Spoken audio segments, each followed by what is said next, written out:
Assalamualaikum warahmatullahi wabarakatuh. Saya Nur Hasya Indina binti Abdul Khalid dari unit PSW 1 untuk subjek SJHK 3233 Kurikulum Sejarah.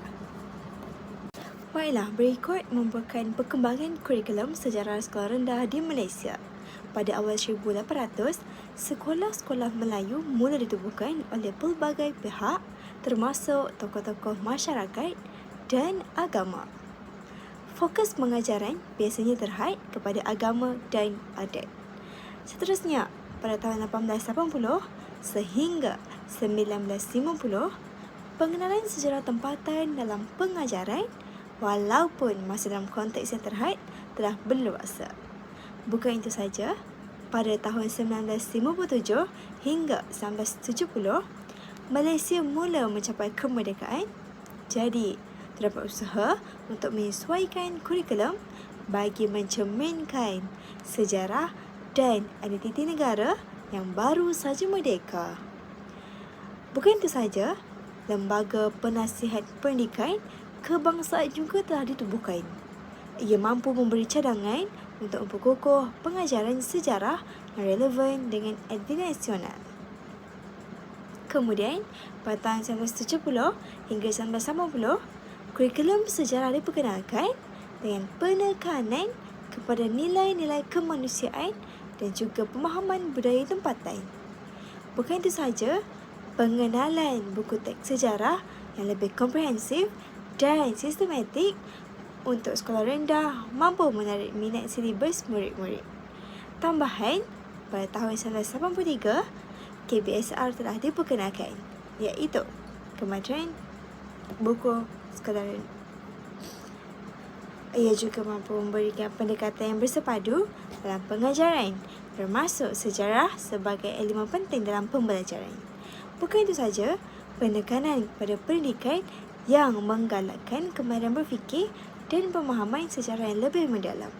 Terakhir, pada tahun 2011, pengenalan KSSR, pada mulanya KBSR berubah kepada pengenalan KSSR, Standard Sekolah Rendah, yang menekankan pendekatan berasaskan pelajar dalam pengajaran sejarah, termasuk penglibatan aktif pelajar dalam pembelajaran. Jadi, penggubalan KPA ke-21 yang mengintegrasikan kemahiran pada abad ke-21 dalam aspek kurikulum termasuk dalam pengajaran sejarah membawa perubahan yang baru kepada generasi pendidikan kini. Seterusnya, kita bergerak kepada pengurusan kurikulum sejarah sekolah rendah.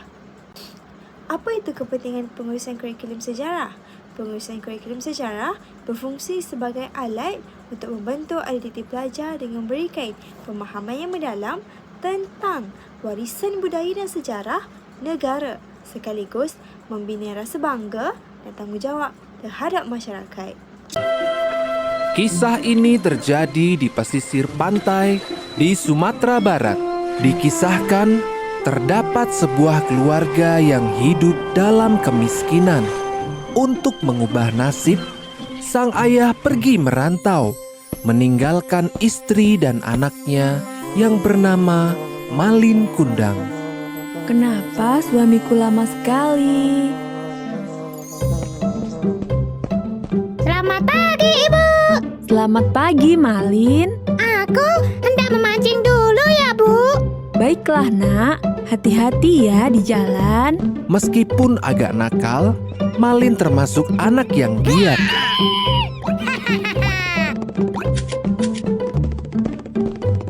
Kemari, kemari, kemar makan ikan.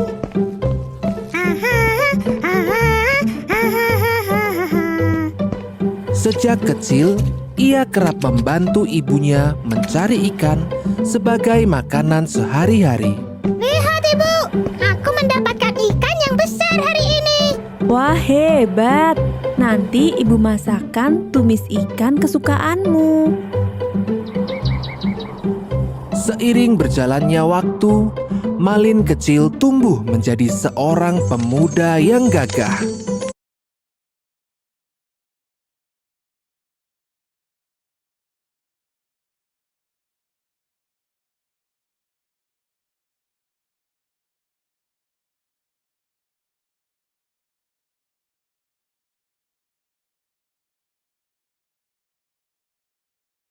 Ready for a getaway? Plan your trip effortlessly with the Trip.com app. Book flights, hotels, and attraction tickets all in one place.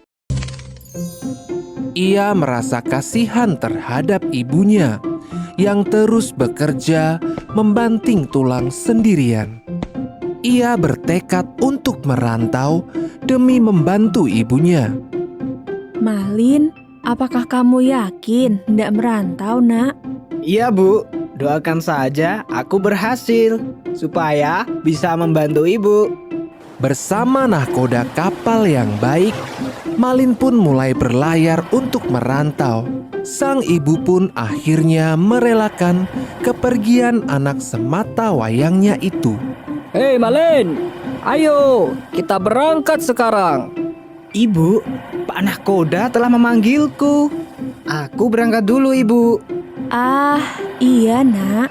Jaga dirimu baik-baik ya. Sampai jumpa lagi, Ibu. Sampai jumpa Malinku.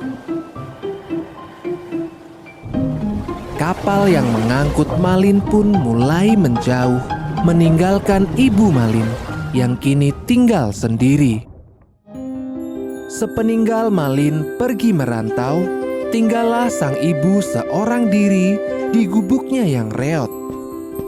Hampir setiap hari, ia memandang laut, memikirkan nasib si Malin yang tak kunjung memberi kabar. Malin, bagaimana kabarmu, Nak? Ya Tuhan, lindungilah anakku. Semoga dia selalu sehat. Waktu pun berjalan. Ibu Malin kian menua. Ia masih hidup seorang diri. Malin juga tidak pernah memberi kabar akan kepulangannya. Hingga suatu ketika, sang ibu pulang dari pasar. Ah, ikan yang segar ya, Pak? Tentu saja, Ibu. Ayo silakan dibeli. Ikan segar, badan bugar. Ah, ikan segar. Dulu Malin suka sekali makan tumis ikan buatanku. Aku sangat rindu dia.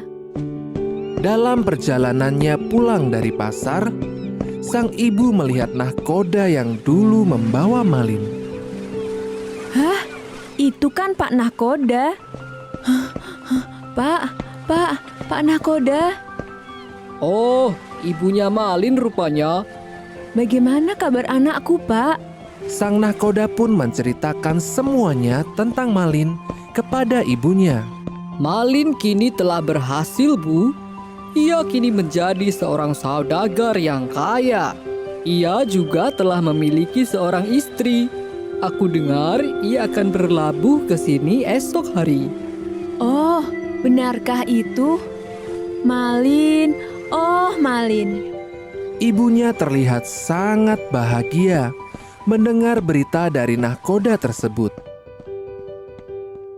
Malamnya, sang ibu segera ke dapur untuk memasak.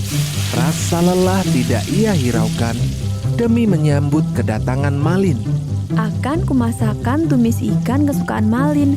Kubuatkan yang banyak untuk istrinya juga.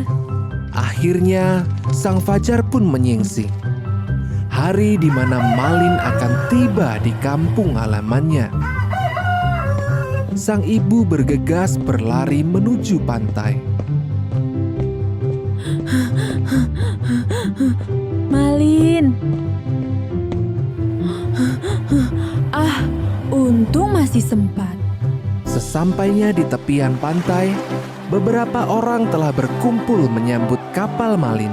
Kapal Malin terlihat besar dan megah. Ibunya terharu melihat kedatangan kapal tersebut. Ia sudah tidak sabar melihat anaknya yang telah lama pergi tersebut. Malin pun akhirnya menginjakkan kakinya lagi di tanah kelahirannya. Ia dan istrinya yang cantik terlihat turun dari kapalnya yang mewah. Tiba-tiba dari kejauhan sang ibu berteriak kencang. Malin, Malin anakku, kau sudah tumbuh dewasa rupanya. Hah? Sang istri Malin bertanya keheranan.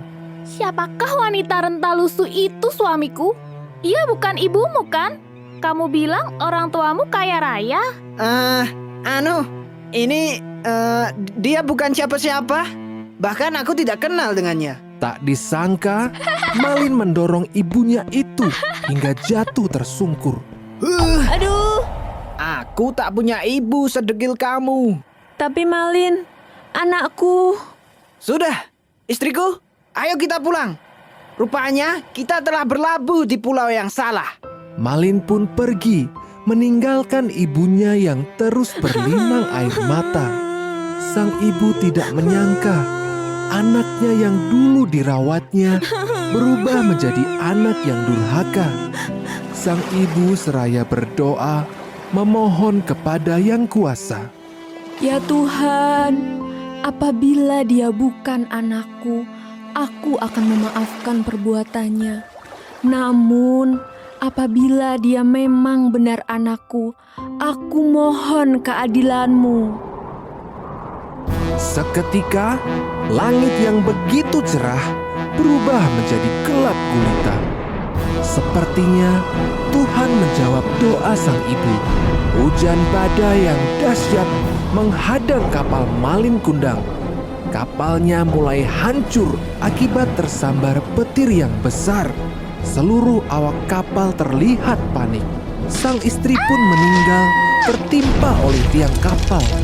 Kapal terus terombang-ambing di lautan lepas hingga menepi di sebuah pulau. Hingga secara perlahan-lahan kapalnya karam. Malin pun terdampar di sebuah pulau tersebut. Ia terlihat begitu lusuh tak berdaya. Apa ini? Kenapa tanganku membatu? Ia bersimpuh memohon ampun, namun terlambat. Maafkan anakmu ini, Bu. Seketika, sekujur tubuh Malin berubah menjadi batu. Itu adalah hukuman yang harus diterimanya karena durhaka. apakah ciri-ciri kurikulum sejarah yang berkesan? Mari kita rungkaikan. Pertama, penilaian berterusan dan konstruktif. Buktinya, ia mampu melaksanakan penilaian yang berterusan untuk memberikan maklum balas yang berguna dan membantu pelajar mengenal pasti kekuatan dan kelemahan dalam pemahaman mereka terhadap subjek sejarah. Yang kedua, pendekatan pembelajaran aktif menggunakan teknik pengajaran yang melibatkan pelajar secara aktif seperti projek dan permainan peranan untuk meningkatkan minat dan pemahaman mereka terhadap sejarah. Jadi, berikut merupakan ciri-ciri guru sejarah yang berkesan pada abad ke-21. Mari kita rungkaikan satu persatu.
merupakan 3 ciri-ciri guru yang berkesan. Yang pertama, interaksi dua hala. Ia mampu menggalakkan perbincangan dan soalan daripada pelajar untuk memastikan penglibatan aktif sama ada murid aktif ataupun pasif, sama juga involve dalam satu sesi pengajaran kelas di mana sesi penyampaian ilmu dapat dikongsi bersama dan input juga sampai kepada pelajar. Yang kedua, penggunaan bahasa yang mudah. Ia mampu menggunakan bahasa yang mudah difahami, terutamanya apabila menerangkan konsep yang kompleks. Contohnya, tahun, tokoh dan nama tokoh yang saintifik. Ia mampu untuk memberikan akronim kepada murid agar murid lebih aktif dan seronok untuk menghafal fakta. Yang terakhir, teknik cerita yang berkesan. Contohnya, menggunakan cerita untuk menjadikan peristiwa sejarah lebih hidup dan menarik perhatian pelajar. Jadi, melalui kronologinya, guru perlulah kreatif dan inovatif bagaimana mesej penyampaian itu disampaikan kepada murid dengan berkesan dan yang terbaik. Jadi, saya tutup sesi penyampaian saya dengan serangkap pantun yang berbunyi, lembaran lama disusun kemas, kisah ditutur, penuh bererti. Guru sejarah membawa jelas agar generasi kenal jati diri. Sekian, terima kasih.